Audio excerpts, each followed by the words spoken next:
শেরপুরবাসী কি বলছি, আবেগ দিয়ে নয় বিবেক দিয়ে নেবার চেষ্টা করবেন। যারা ভালো কোনো মানুষকে আগামীতে রায় দেবে, সমর্থন দেবে, আপনার রায় সমর্থন পাবার পরে ওই ভালো মানুষটা যত ভালো কাজ করবে, ইয়াকুল্লাহু নাসিবুম মিনহা, ওখান থেকে ভালো কাজের একটা অংশ আপনার আমল নামায় বার্তাবে। কে বলছেন? হাফেজ রাশিদুল ইসলামের মতো নমিনিকে যদি আপনি আগামীতে রায় দিতে পারেন, সমর্থন দিতে পারেন, আপনার রায় সমর্থন পাবার পরে ও যদি জায়গা মতো বসতে পারে, এই সমাজের জন্য দেশের জন্য যত ভালো কাজ করবে, ইয়াকুল্লাহু নাসিবুম মিনহা, ওখান থেকে একটা অংশ আপনার আমল নামায় বার্তাবে।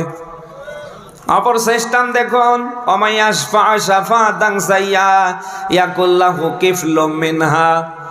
আল্লাহ বলেন যে বা যারা যে কেউ হতে পারে, যারা খারাপ কোনো কাজে রায় দেবে, খারাপ কোনো মানুষকে সমর্থন দেবে, সমর্থন পাবার পরে ওই খারাপ মানুষটা যত খারাপ কাজ করবে, ইয়াকুল্লাহু কিফলুম মিনহা, তার ওই খারাপের একটা অংশ আপনার আমল নামায় বার্তাবে।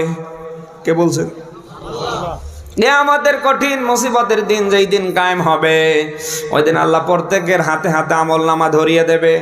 আমল নামা পাবার পরে অনেক মানুষের যেন মাথা খারাপ হয়ে যাবে, ডাক দিয়ে বলবে, আল্লাহ কি গো, এ তো আমি জীবনে করিনি, আমি তো নামাজি ছিলাম, আমি তো রোজাদার ছিলাম, আমি তো হাজি ছিলাম, কি দেখছি এগুলি জীবনে আমি করিনি। প্রতি উত্তরে আল্লাহ তাআলা জবাব দেবে, বান্দা আমি জানি তুমি এগুলি করনি, কিন্তু এমন এমন মানুষকে এমন এমন কাজে তুমি রায় দিয়েছিলে, সমর্থন দিয়েছিলে, তোমার রায় সমর্থন পাবার পরে ওই লোকগুলি বসেছিল না, ওরা ক্ষমতায় বসতে দেরি, বৈধভাবে মদের লাইসেন্স দিতে দেরি না, ওরা মরে মরে পতিতালয় চালু করতে দেরি করেনি। এদেশের মানুষের সম্পদ 180 মাইল বেগে ওরা কানাডার, কেউ সাহেব পাড়া, কেউ বেগম পাড়ায় পরিণত করেছিল। এই আপনি কি শুনতেছেন? আপনি কি চান অসৎ অযোগ্য এরকম কোন সাদাবাজ আপনার নেতা হোক, আর ক্ষমতায় বসার পরে 180 মাইল বেগে দেশটাতে সাদাবাজি শুরু করুক?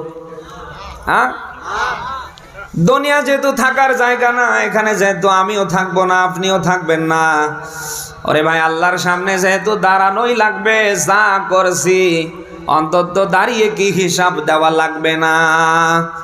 আপনি কি হিসাব দেবেন বলেন তো? আজ এই হাত দিয়ে যা করছেন এতে একটাও বাদ যায় না, সব ফেরেশতারা লিখে ফেলছে। এই যে পা দিয়ে আপনি যেখানে যেখানে যাচ্ছেন, সব এগুলি লিখে ফেলছে কে? বলেন বলেন বলেন। ওই দিন তো আল্লাহ তাআলা মানুষের মুখটা বন্ধ করে দেবে, মানুষের মুখ আর কথা বলতে পারবে না, মানুষের হাত আল্লাহর সাথে কথা বলবে, মানুষের পা আল্লাহর সাথে কথা বলবে। আল্লাহ তাআলা আহ্বান করবে, বান্দার হাত বল তোরে দিয়ে কি কি করেছে। হাত ডাক দিয়ে বলবে, আল্লাহ আমারে দিয়ে ভোট দেবার সময় সাদাবাজদের ভোট দিয়েছে। এই কথা কি আপনি শুনতেছেন? এই পা দুইটাকেও আল্লাহ কিয়ামতে জিজ্ঞাসা করবে, ডাক দেয়া বলবে, বান্দার পা বল তোরে দিয়ে কোথায় কোথায় গিয়েছে। পাও ডাক দেয়া বলবে, আল্লাহ এমন এমন মানুষের পিছনে গিয়েছে যারা ছিল অসৎ অযোগ্য, ওরা নিজেরাও জানতো ওই লোকটা সাদাবাজ 2 নাম্বার। এরপরে ওর পেছনে একটা নাম্বারই নোট দেখে দেখে স্লোগান পাল্টিয়ে দিয়েছিল। না, এরকম মানুষ এদেশে নেই? যদি না থাকে আর কয়েকদিন অপেক্ষা করেন, দেখতে পারবেন। ও নিজেও জানে লোকটা 2 নাম্বার, এ কোনোভাবে ক্ষমতায় আসলে পুরো শেরপুর জেলা গিলে খেয়ে ফেলবে। এরপরেও কত মানুষ আছে মাথায় টুপি, মুখে দাড়ি, পোশাক আশাক দেখলে মনে হয় জিবরাইল আমিনের ছোট ভাই। ওই অসৎ অযোগ্য লোকগুলির পিছনে এই লোকগুলি স্লোগান দেয়, অমুক ভাই তমুক ভাই, অমুক ভাইয়ের চরিত্র ফুলের মতো পবিত্র, অথচ ওই লোকগুলি নিজেরাও জানে কুত্তার চেয়েও নিকৃষ্ট। আপনাদের সুবুদ্ধি কবে উদয় হবে? আপনি তো সৃষ্টির ভেতরে ভিআইপি, আপনাকেই কেবল আল্লাহ ভালো মন্দের জ্ঞান দিয়েছে।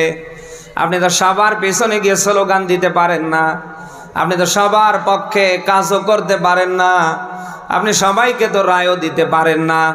অন্তত যাওয়ার আগে, স্লোগান দেবার আগে, রায় দেবার আগে চিন্তা ভাবনা করে দেয়ার যাওয়ার দরকার আছে না নেই? আপনি কি পারেন? না। আপনি হয়েছেন যে বলে আয় রে তারের সাথে যাই রে, না, এগুলি করা যাবে না।